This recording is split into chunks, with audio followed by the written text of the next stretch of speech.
Well, the instructor gave me a few tips, and she was giving me a crash course so I could get refreshed on how to do CPR. When you have somebody and their life is in danger, maybe they've already stopped living and you're trying to bring them back to life, you can actually do some compressions on the middle of their chest. You do a certain amount and then you come and then you're going to breathe some oxygen back into them and give them a couple breaths and go back to your compressions, and then after a certain while you go and you give them some, and obviously I need to sign up and take the full 2-hour class. But my point is this: there's 3 kinds of people. There's people who are like me in high school.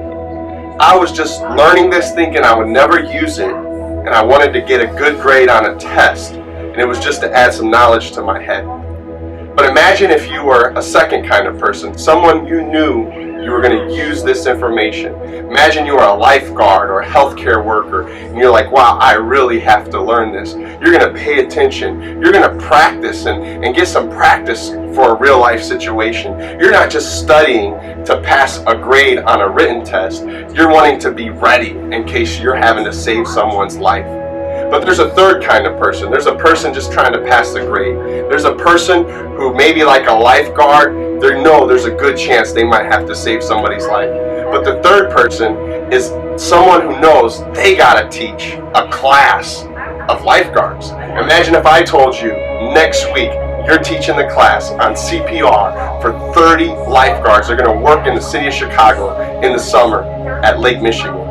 Then if you knew you were going to teach and somebody was teaching you, like, wait, pause, hold up a second, can you re-explain that? Can you make sure, can you look, am I doing everything just right? If you knew you were going to have to be a teacher, you would really study hard, because you wouldn't want to teach those 30 lifeguards something that's wrong. It's a lot like that when you're making disciples. When you make a disciple, you know that your calling is not just to get head information. This is stuff you're going to use in real life. This is stuff that could change someone's eternal destiny. And so you're learning because you're going to put it to use.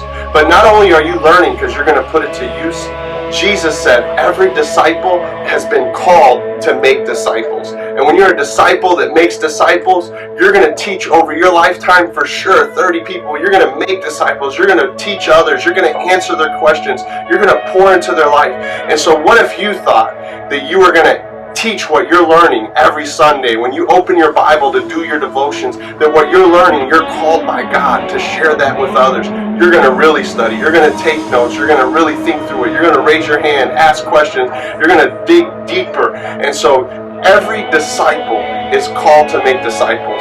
What you learn, you're going to be teaching to others, and so learn it well.